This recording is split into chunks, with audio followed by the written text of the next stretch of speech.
What's going on, guys? It's Gabe from Lacrosse Analytics, and today we're going to be picking our third week fantasy team for Pro Lacrosse Talk. In the second week, I think I came in seventh place overall out of everybody in this league. I got 40.75 points. So overall, between last week and this week, I am still in first place. I don't think that really matters. I kind of like to just take it on like a week-to-week basis. But I think the winner won with 42.5 points. That was Greendale 7 here at the bottom. But yeah, like I said, still first overall. And so let's look at my team from last week. I had Dane Smith, Schreiber, Crawford, Rogers, Hosick, Prioli, Vink. And like I said, that got me up to 40.75.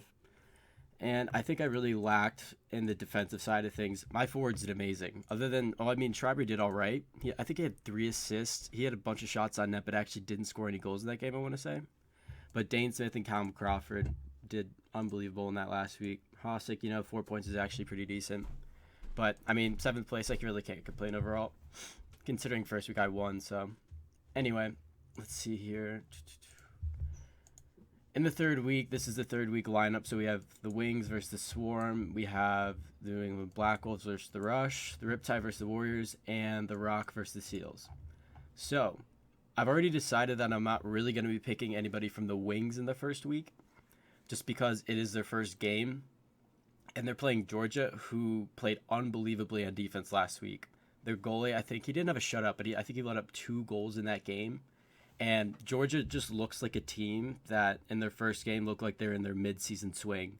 Like they look like they were already, they had their shit straight first game of the season. So I'm not really going to bet against them at this point. With that said, I am going to pick a player or two from Georgia. Definitely Lyle Thompson, who was my top scorer last week. And then from the Rush and the Black Wolves, this is tough. I think I got to go with Callum Crawford again. I want to pick Mark Matthews, but Robert Church looked really strong in that first week. For Vancouver and the Riptide don't look put together yet, which makes sense. It's fine. It's their first year as a franchise with a grab bag of guys. So it really, people aren't expecting a lot from them per se. So in that game, I'm definitely going to be picking some Warriors players who I think are going to put up a lot of points for me. And then lastly, we got San Diego. We got the Toronto Rock. I think I have to bet on Schreiber at least getting a goal or two this week and a few assists. So he's probably going to have like 6-7 points, The Rock didn't look like themselves in the first game of that season either. So I think they're going to come out second game with a little sense of urgency. And then let's see here. Let's go to Fantasy Lacrosse Pick'em. Let's go to Fantasy Lacrosse. And let's go enter the challenge. All right.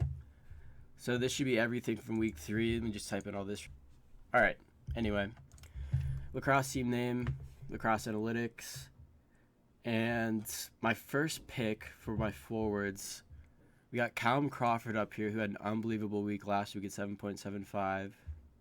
The Bandits in Calgary aren't playing this week, which sucks because Curtis Dixon and Dane Smith would be really nice to play this week. But I don't know why Curtis Dixon's in here. I don't know. I don't think they're playing this week. 14-14. Yeah, they don't play till next week. He's in here for some reason. But anyway. I think I got to go with Callum Crawford again.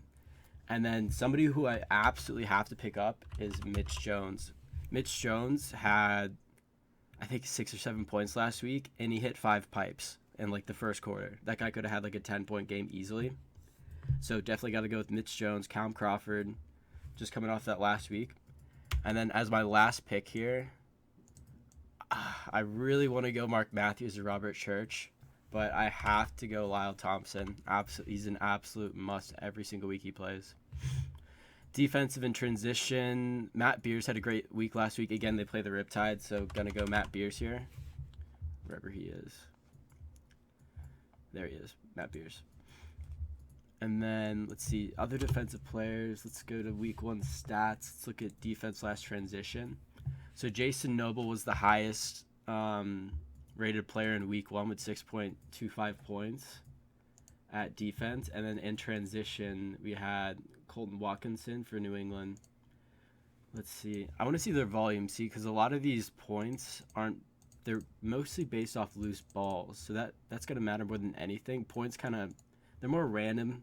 You can't really predict that all the time. With 2 shots, you got a goal and an assist. Kind of hard to predict. But 3 cause turnovers. See Matt Beers, yeah, right there, 5.275 or 5.75.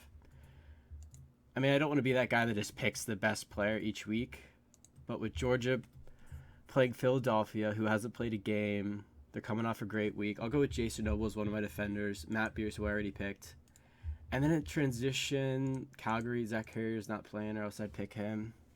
Saskatchewan, Jeremy Thompson, not a bad pick at all here. Mike Messenger with 2 cause turnovers.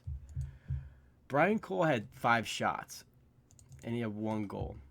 So it looks like he gets a little bit more volume than the average transition guy. I'm actually going to go with Mike Messenger from Saskatchewan, who had 2 cause turnovers last week, playing the Toronto Rock. Maybe he'll get a few knockdown passes, a few GBs in there, maybe a point or 2. Yeah, I'll go with Mike Messenger here as my 3rd pick. Let's see. Type in Mike Messenger. There he is. All right, Mike Messenger. So far, Callum Crawford, Mitch Jones, Lyle Thompson, Matt Beers, Mike Messenger, and Jason Noble. That was my other pick. That's right. Jason Noble. All right, that's a solid lineup. And at goalie, can't pick Christian Del Bianco, or else I would. This is tough here. So Georgia's goalie, definitely not going to go with him. He had a great week last week as a goalie, but just for what we're doing here, it's really not going to be beneficial for us. So let's see. Let's look at the goalies from. I think these are all last year's numbers. So Matt Vink at number 1, Christian Del Bianco. And then let's look at this year's goalies thus far. So Christian Del Bianco at number 1, Dylan Ward, number 2, Matt Vink, Buffalo Bandits, Doug Jamieson. Let's see here. And he had 9.5. I'll go with Doug Jamieson here. I think he's a good pick. Let's go to this. Where's Doug Jamieson? Right here. New England Black Wolves. And we'll go with Calgary colors. Let's see. Tiebreaker. Which player will record the most fantasy points this week? I'm going to go with Mitch Jones. Playing the Riptide. I think he could easily get 8 or 9 points here today. How many points will that player have? I'm going to go with 10. I think he's going to have a great game. Genuinely. All right, so one last time. Just go down the list. Lyle Thompson, Mitch Jones, Callum Crawford, Jason Noble, Matt Beers, Mike Messenger, and Doug Jamieson. And submit. All right, sweet. That's it. It sucks because last week I genuinely thought I had a better roster than week 1. I thought my week 1 roster was good, but I thought this last week it was even better. I think if Tom Schreiber would have had me maybe 1 or 2 more goals there, I actually would have won. But it is what it is. I think I got a pretty good roster this week. So thanks for tuning in, guys. I appreciate it. See you in the next one. Peace.